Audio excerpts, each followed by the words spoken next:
Hello guys, welcome back to the new video. जिस चीज़ का आपको अभी तक इंतज़ार था वो आ चुका है, यानी जून 2021 का जो एग्ज़ाम देने के लिए एग्ज़ाम फॉर्म है वो एग्ज़ाम फॉर्म आ चुके हैं। यानी एग्ज़ाम फॉर्म आप भर सकते हैं। तो बने रहिए हमारे इस वीडियो में शुरू से अंत तक, सारी चीज़ें हम डिटेल में आपको बताएंगे। अगर हमारे इस चैनल में आप नए हैं तो हमारे चैनल को लाइक और सब्सक्राइब करें। चलिए फिर आगे देख लेते हैं डिटेल में। आपको पता ही है कि एग्ज़ाम फॉर्म कितना लेट रिलीज़ किया गया है, यानी guidelines and instruction for submission of online examination form for जून 2021। यानी जो एग्ज़ाम फॉर्म है वो रिलीज़ कर दिया गया है और इसमें सारी गाइडलाइंस बताई गई हैं। एक एक करके सारी चीज़ों के बारे में हम बात करेंगे। पहले बात करते हैं यानी जून टर्म एंड एग्जामिनेशन, यानी जो इनके शेड्यूल था 15 जून, ये एक्सटेंड कर दी गई, यानी डेट पोस्टपोन कर दिया गया है। और आपको बता दिया जाएगा 21 जब भी एग्ज़ाम होंगे जून के, तो आपको 21 दिन पहले ही बता दिया जाएगा। ऑफिशियल वेबसाइट की इग्नू की अपलोड कर दिया जाएगा नोटिफिकेशन, उसके बाद ही आपके एग्ज़ाम कंडक्ट कराए जाएंगे। यानी आज ही 17 मई को एग्ज़ाम फॉर्म रिलीज़ किया गया है, जो कि 15 जून तक इसकी लास्ट डेट है। जो कि पहले क्या होता था, 150 रुपये पर सब्जेक्ट के हिसाब से पैसे पे करने पड़ते थे, अब 200 रुपये हो गए हैं। आप जितने भी सब्जेक्ट हैं उसमें से आपको 200 रुपये पर सब्जेक्ट के हिसाब से आपको पैसे पे करने होंगे। यहाँ पे बता दिया गया है कि आपने जो भी एग्ज़ाम सेंटर चूज किया है, अगर उसमें सीट अवेलेबल नहीं होती है तो आपका अल्टरनेटिव एग्ज़ाम सेंटर आपका चेंज किया जा सकता है। और जो भी चेंज होंगे वो आपके नियर बाय ही चेंज होंगे, यानी जहाँ पे आप रहते हैं या आपने एड्रेस दिया हुआ उसके नियर बाय ही आपको एग्ज़ाम सेंटर मिलेगा। और आपके कोविड-19 की वजह से जो भी आपके एग्ज़ाम सेंटर है वो आप चेंज भी करा सकते हैं। और नीचे हम बात करते हैं गाइडलाइंस के बारे में, यानी bachelor degree programme student exam, जितने भी स्टूडेंट हैं यानी ग्रुप वाइज सारे एग्ज़ाम होंगे। जैसे यानी जो पिछली डेट शीट थी, जैसे ग्रुप 1, ग्रुप 2, ग्रुप 3, इसमें सारे अलग अलग कोड के अलग अलग सब्जेक्ट के थे। तो उस हिसाब से जो ग्रुप 1 वाले हैं तो ग्रुप 1 में एग्ज़ाम होंगे और एक ही टाइमिंग में और एक ही डेट में एग्ज़ाम होंगे। ग्रुप 2 वाले में भी एक ही टाइमिंग और एक ही डेट में एग्ज़ाम होंगे। इसी अकॉर्डिंग बताया गया है कि आपके ग्रुप के हिसाब से आपकी एग्ज़ाम कराए जाएंगे, कंडक्ट कराए जाएंगे। यहाँ पे आपको बताया गया है कि आप किसी कारणवश दिसंबर 2020 जून 2020 में एग्ज़ाम आप नहीं दे पाए हैं तो आप जून 2021 में के सेशन में आप एग्ज़ाम दे सकते हैं। और जिन्होंने दिसंबर 2020 में जिसकी वैलिडिटी समाप्त हो रही थी उनकी एक्सटेंड करके ये जून 2021 कर दिया गया है। यहाँ आपको बताया गया है कि जब आप एग्जामिनेशन फ़ीस सबमिट करेंगे तो आपको इनरोलमेंट नंबर प्रोग्राम कोड डालने के बाद अगर नॉट फाउंड बता रहा है तो फिर से कोई भी डिटेल ओपन होकर नहीं आ रही है तो एरर आ रहा है, तो इस डिटेल को डालने के बाद ओपन हो रहा है। लेकिन जिस भी सब्जेक्ट एग्ज़ाम फ़ीस सबमिट करना चाहते हैं, अगर ड्रॉप डाउन बॉक्स में वो सब्जेक्ट कोड शो नहीं हो रहा है तो ऐसे सिचुएशन में जो रजिस्ट्रार हैं उनसे आपको ईमेल करना होगा। यानी जो ईमेल आईडी बताया गया है हम इसमें, तो उस ईमेल आईडी पे उसमें मेल करके आपको बताना पड़ेगा और उससे आपको बात करना पड़ेगा। और उसमें मोबाइल नंबर दिए, उस मोबाइल नंबर से भी आप बात कर सकते हैं। तो यहाँ पर सबसे इम्पोर्टेंट चीज़ ये है कि मान लीजिए कि आपका प्रोग्राम जिस भी लैंग्वेज में आपको ऑफ़र किया गया है तो आपको उसी लैंग्वेज में एग्ज़ाम देना होगा। यानी इंग्लिश में किया गया है तो आपको इंग्लिश में मीडियम में एग्ज़ाम देना होगा, और हिंदी में किया है तो हिंदी मीडियम में आपको लिखना होगा एग्ज़ाम। और साथ में ये भी बताया गया है कि अगर आपका प्रोग्राम इंग्लिश मीडियम में है दिया गया है तो अगर आप हिंदी मीडियम में लिखना चाहते हैं तो उसको आप हिंदी मीडियम में लिख सकते हैं। लेकिन जो रीजनल लैंग्वेज है तो आप उनमें आंसर नहीं लिख सकते, या फिर किसी और लैंग्वेज में आंसर नहीं लिख सकते हैं। जैसे कि आप हरियाणवी, पंजाबी, बंगाली, भोजपुरी में से इसका आंसर नहीं लिख सकते हैं।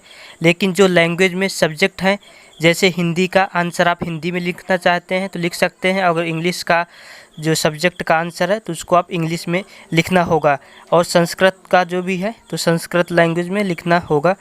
मतलब इसके कहने का मतलब ये है, अगर आपको एग्ज़ाम का क्वेश्चन पेपर है हिंदी में आता है और इंग्लिश में भी आता है तो दोनों में से किसी में भी आप लिख सकते हैं। आपको समझाने के लिए बताऊं, जैसे कि ये एग्ज़ाम का क्वेश्चन पेपर है और ये इंग्लिश मीडियम में है और हिंदी मीडियम में भी आया है, तो इसका आंसर आप हिंदी मीडियम में या इंग्लिश मीडियम में लिख सकते हैं। यानी दोनों में से एक में आप लिख सकते हैं। यानी समझाने के लिए सिर्फ दिखा रहा हूँ। देखिए आप इसका मतलब क्या क्या चीज़ें बताया गया है।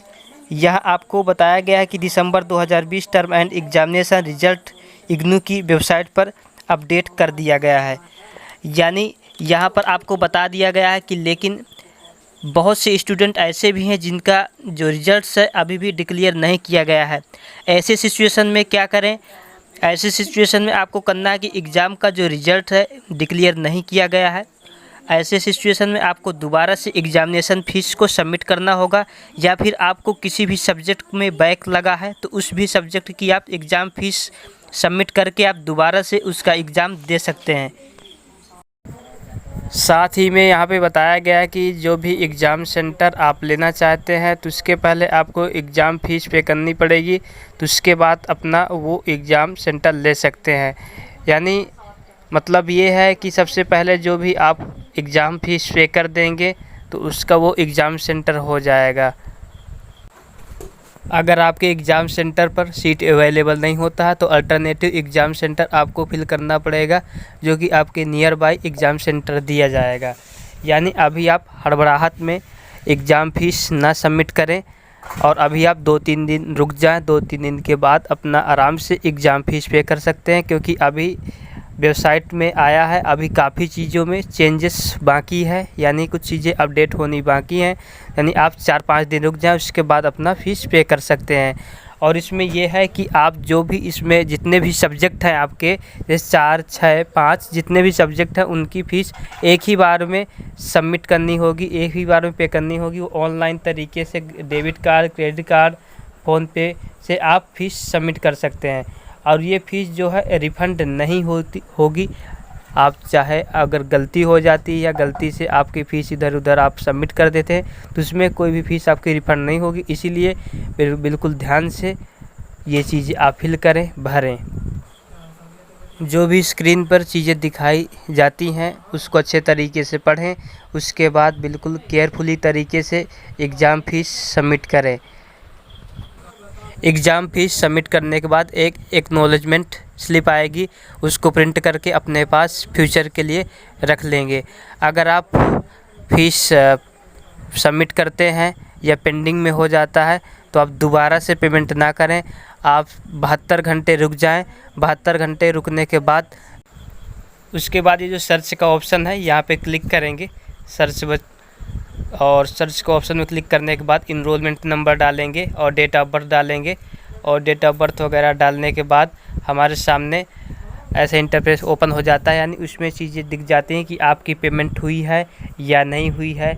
इसमें सर्च ऑप्शन में अगर आपकी पेमेंट डन नहीं दिखाता तो आप दोबारा से आप मतलब पेमेंट कर सकते हैं, दोबारा से पेमेंट कर सकते हैं, एग्जामिनेशन फ़ीस सबमिट कर सकते हैं। अगर आपको फ़ीस रिफ़ंड लेना है तो ये टर्म एंड एग्जामिनेशन की जो ईमेल आईडी दी हुई है इसमें आपको ईमेल करना पड़ेगा और इसमें टाइटल में लिखना पड़ेगा refund of excess exam fees. इसके बाद आप यहाँ पे जो क्लिक हेयर है यहाँ पे व्यू लिस्ट एग्जामिनेशन सेंटर, तो यहाँ पे आप रीजनल सेंटर सेलेक्ट करेंगे जो भी जहाँ पे आप एग्ज़ाम देना चाहते हैं।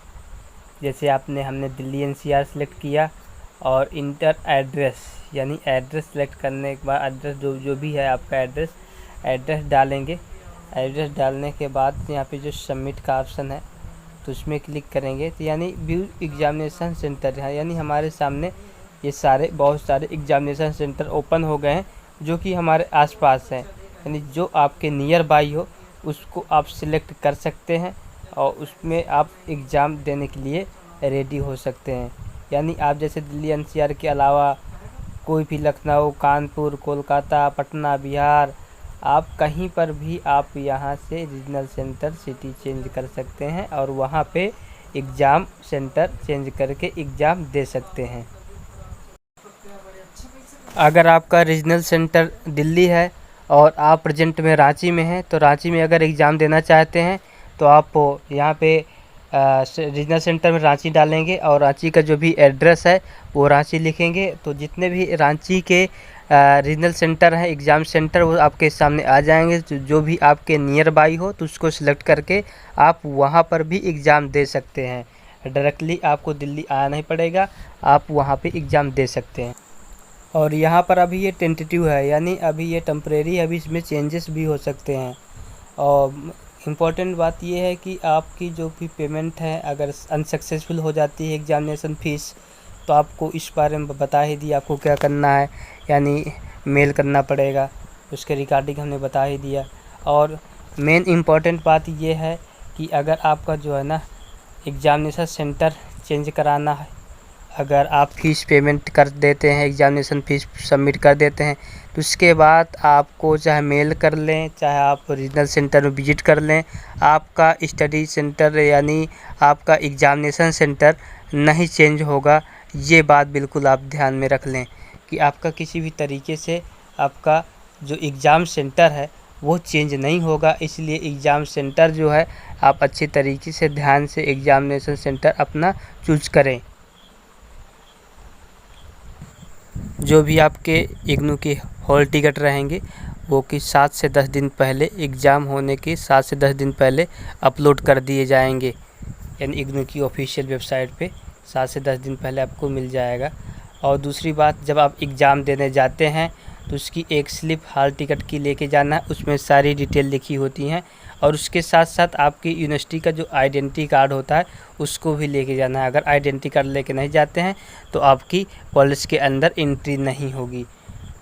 तो अगर आपको कोई भी डाउट है, क्वेरी है, तो आप इस मोबाइल नंबर से बात कर सकते हैं और डाउट क्लियर कर सकते हैं।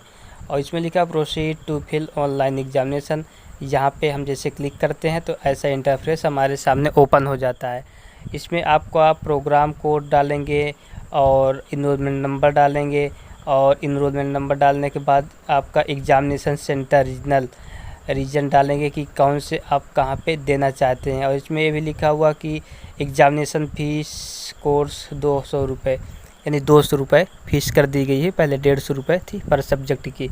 इसके बाद फॉलोइंग सर्च, यानी आपकी जो फ़ीस है वो 72 घंटे तक अगर रिफ़ंड नहीं होती है तो आपको हमने पीछे इस वीडियो में बता ही दिया कि आपको क्या करना है। इसी तरीके की इग्नू की लेटेस्ट इन्फॉर्मेशन के लिए हमारे चैनल को लाइक करें और सब्सक्राइब करें और दोस्तों के साथ शेयर करें। धन्यवाद।